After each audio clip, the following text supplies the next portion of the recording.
Well, and good morning, everyone. It's Paul here from the MIA with another video for you to use and peruse and hopefully learn something relating to the virus. The reason we're here today is you'll all be aware that the 15th of June is scheduled as the opening date for our music shops again in England. I stress England because we haven't yet got any go-ahead for the other territories. We'll obviously bring you news on that as we get it. But on the basis that our government allows the reopening on the 15th, there's obviously a huge number of things that need doing in readiness for that. And hopefully you will have seen that on Friday, the 5th of June, we'll be hosting a live question time style webinar for any shop to get involved in, which will be discussing the real nitty gritty of getting ready to open. But in the meantime, as always, the people matters are some of the most complicated to resolve, particularly with all the furlough issues and the like. So we thought it was only right we have yet another video interview with Nikki Gleda at Point, our trusted colleague, to bring us up to date on the things really you need to be considering in getting ready for this reopening. So with no further ado, I'll say good morning, Nikki. Good morning, Paul, and thank you for having me back. Yes, I thought, having seen the news that shops in England could open on the 15th of June, that it would be good to talk through some of the things that you need to start thinking about to help get ready for that. I'm sure some of you are looking forward to it, but I know there's going to be a lot of questions and some uncertainty from you guys and from staff. So I've kind of thought of the key issues that we could go through. So one of the things that, if you are planning on reopening them, is calling people back from furlough leave. So the important things to think about, there is no specific notice period to call people back from furlough leave. So you could call someone today and say, come back to work tomorrow. Obviously, you're probably not in a position to do that. But think about what your plans are on giving people as much notice as is possible. There is a difficulty for people who may have been furloughed for several months now of adjusting to coming back to work. So the more notice you can give them, the better in getting them planned and ready to come back to work. You also need to think about who you need in. What are you doing with people? Government guidelines talks about having teams of workers, so that if someone in that team comes down with coronavirus, you can isolate that team. You're not having to isolate your entire workforce and therefore shut again. So thinking about how you might structure work. Some of you may need to be having deliveries that are going to need more than one person to take them in. So making sure that you've got consistent teams of people who can do that. So it's always the same pair. Then again, that 2 metre distancing isn't going to be that easy to do then. So making sure you kind of protect people as much as possible, obviously with any PPE and anything that's necessary to do that. And then looking at, what are you going to do and how are you going to do it? Who are you going to call back? How are you going to make sure that that's fair? If people are furloughed on 80% and then others get called back and they're then going to be maybe on 100%, then there's a difference there. So how does that work? So really making sure there's nothing in there that's going to cause any arguments of any kind of discrimination or unfair treatment. Well, how would you do that, Nikki? I mean, if I had 2 sales assistants who are both of equal standing and pay, and I reckon for my opening period, when it will inevitably not be as busy as normal, I only need one back. How can I show fairly why I chose Harry and not Molly? Yes, that's a very difficult thing. So I think I would talk to people about what their feelings are about coming back to work. What are their personal situations? So have you got anyone who's shielding? Have you got anyone who's perhaps self-isolating at the moment?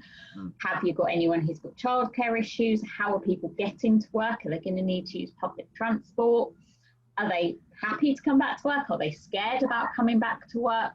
And then you may be able to build your team around the people who are happy, ready and willing and able to come back to work, rather than saying, okay, Harry, we need you to come back. And then Harry says, oh, well, I can't come back because of childcare issues. The more you know about their circumstances, the better. Yeah. And that's why starting to talk to people about it now is a good idea.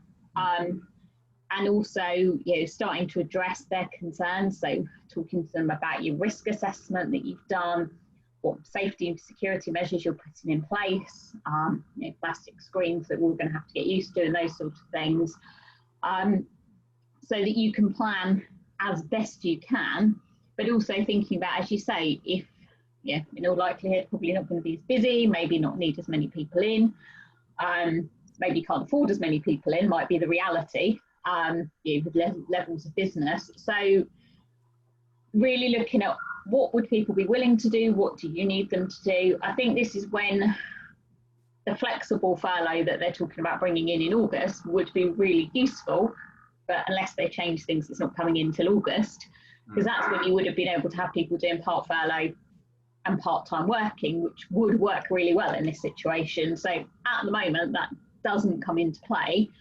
So it's really planning what you think you need. Do you need to change people's hours of work? Do you have the right to change their hours of work? Are they going to be willing to change their hours of work? So there's a lot there to think about, and there isn't kind of one clear answer, because it's going to depend on the individual needs of the shop, the business, how busy they are. So it's really sitting down and having quite a deep think about what's needed, what's people's individual circumstances, and how best can you make it work for your shop, and then talking to people about it. So people might not want, if you said, okay, we only need you for half your hours, people aren't going to want to come off furlough to only earn half of what they were earning before. So then it's working out how best to manage that, really. So my advice is to have a really good think about it. Think about what you would want in an ideal situation. Does that fit with your staff's needs and expectations?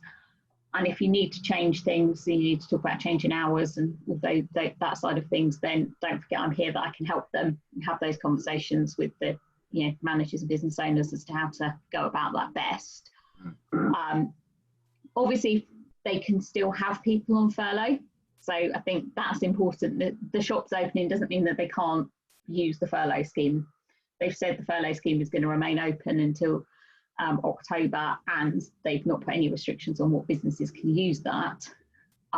So it might be initially they need to call a few people back from furlough, see how things go, maybe call people back more, and then maybe in August be able to take advantage of the flexible, as they're now referring to, the flexible furlough scheme.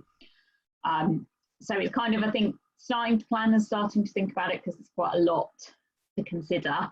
On top of that, doing the risk assessment, which we talked about in the last webinar, putting up their poster to say that they've done that. If the government are expecting, if you've got over 50 employees, that poster is displayed and that it's also on your website and your risk assessment's published on your website. So this is really important to do that. So it's quite straightforward. There's a lot of guidance on what to do. So businesses need to just sit and work through that and make sure that they've done what they can to comply with government guidelines. And then I suppose once you're open and you've got people in work, the inevitable question is, what do you do if someone comes down with coronavirus? And that's why it's important. They're talking about this whole track and trace thing, that they're going to have to tell people who've been in contact with someone to self-isolate for 14 days. So that's why these whole having your teams of people working together is really important, because then that team can isolate and hopefully you can utilise the rest of your team to cover that work in that short-term period. If someone comes down with corona in the workplace, then obviously they need to be isolated as best they can until they can go home. And the government guidelines on cleaning needs to take place as well. So the rules don't say you have to shut, but there are quite strict rules on how to clean and how to manage those situations. Again, that's something else that's in the guidelines for businesses to familiarise themselves with. So I think they were kind of all of the key topics that I thought of initially. I don't know if there's any kind of follow-up questions or other areas. Yeah, well, it's interesting. in some ways, the smaller the physical shop, the more difficult this might be, because there's two bunches of people you've got to make feel safe. The first one obviously is the staff, and if you can't make your own staff feel safe because you can't socially distance, there's a problem. And I can certainly see that employees wearing masks, you know, in many ways, I think should be the norm rather than the exception, because the government guidelines are that if you are unable to totally socially distance, you should have a mask on. And I still believe that customers will feel reassured if they see employees wearing masks, because it shows they're taking it seriously. But what also struck me looking at a number of news bulletins last night is some small shops, not music shops, but just small shops saying, I don't think I can open and be able to adhere to all these guidelines. And I think I'm going to have to wait a few more weeks because I don't think I can run this professionally and to satisfy the criteria that the government want to make my customers feel safe and to make my staff feel safe. Yeah, and that's the difficulty. So it's about being able to comply with socially distancing as much as you can, and where you can't, putting other measures in place. So there are some very small businesses that are going to end up operating on a like one in, one out type situation, because that's the only way that they can do it. So yes, it's about making everyone feel safe. So masks is something that businesses have to consider whether they feel that that's a step they want to take, as well as, you know, the plastic screens that you know, we've all seen in supermarkets, tape on the floor to measure out the spots for queuing, and for keeping people 2 meters apart. Although I'm sure if you've been in a supermarket recently, you've probably realised that actually that's quite difficult to maintain. You know, much as you can put things in place to try and encourage it, people do still just walk straight past you. So it's about, you know, people have got to take responsibility for themselves, and shops have got to do the best they can to make sure people adhere to it. But yeah, understandably, if, you know, there's yeah, people are going to have some concerns, and it's about addressing those. And some businesses will say, great, let's open from the 15th and we're ready and we've done everything we can. And others might want to step back and wait a little bit and watch and see how it actually works.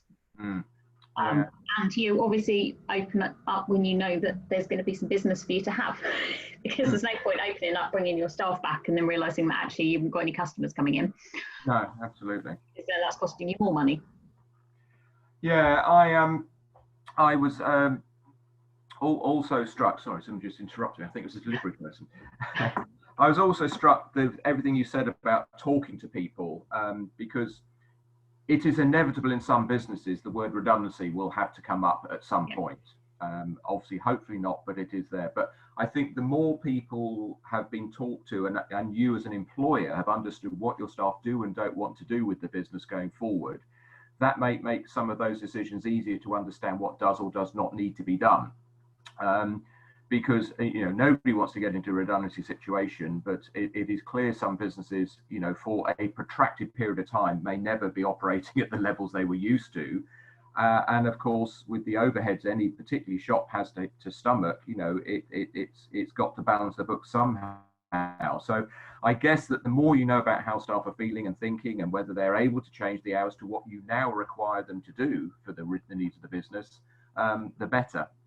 Yeah, absolutely. I think to me, communication is key in all of this, and talking to people. And as you say, you know, inevitably redundancies are going to come up, especially with the viewpoint that some businesses are going to be quieter, some businesses might not reopen, and with the fact that there's going to be some requirement for contribution towards furlough leave from August. We don't know how much that's going to be, but when there's an expectation that there is some cost to businesses to pay towards furlough leave, even if it is split, then I think that means that's the stage where some businesses need to think about redundancies, because, you know, we know biggest, you know, recession, you know, hopefully we're going to bounce back, but we don't know when. So businesses really do need to think about their long-term costs, because furlough leave isn't a long-term solution. It's a short-term solution to get through the pandemic, but that can't continue indefinitely. Their employees on furlough leave are accruing length of service, they're accruing holiday entitlement, so automatically there's some costs there to businesses anyway. So yeah, absolutely, some stage businesses may need to think about redundancies, and I think planning for those, that's why I say even now, think about as a business what you need rather than what can my staff do. What do you need, and how do your staff fit with what you need for your business? And that may mean that there need to be some redundancy consultation, some conversations, and that's allowed. That can happen now. Obviously keeping people on furlough leave needs to be considered as part of that, because that is an option. But if businesses can say, no, do you know what, that's not sustainable for us because of these reasons, the law doesn't prevent redundancies happening at the moment.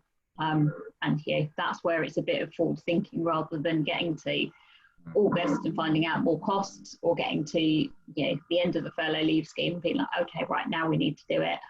I think it's an interesting time, because some sectors are going to have redundancies, but other sectors, as we know, are booming and need staff. So it's a weird time where there's redundancies happening, but there are other jobs out there that people can go out and get in other areas. So it's something that, to consider, to plan for, be mindful of the requirements to do redundancy consultation, to have fair selection.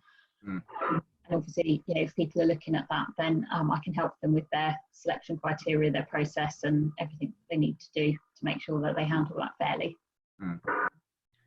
Yeah, well, that's great, Nikki. And as I say, just to remind all the MIA members watching that Nikki is specially contracted during this period to help members on a one-to-one basis. So if you need any guidance and advice, please do get in touch with us, and we'll get you in touch with her. But Nikki is also going to join us for the webinar on Friday, the 5th of June as well. So we'll also be there if there's any questions that we can answer over the internet at that point. I mean, I think that was really it for me at this stage, Nikki. As I say, the webinar next week, I think we'll probably have learned a lot more by then. I'm hoping the government might put a little bit more out about opening shops, because at the moment we're getting most of our information from the British Retail Consortium and the likes of that.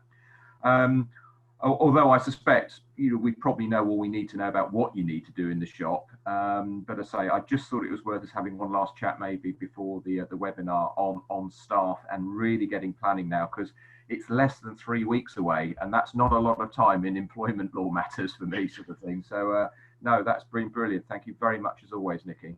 No, thank you, Paul. And obviously, happy to hear from anyone who needs any help on any of their HR matters at this moment. Right. Thanks very much, everyone. Stay safe out there. Cheers.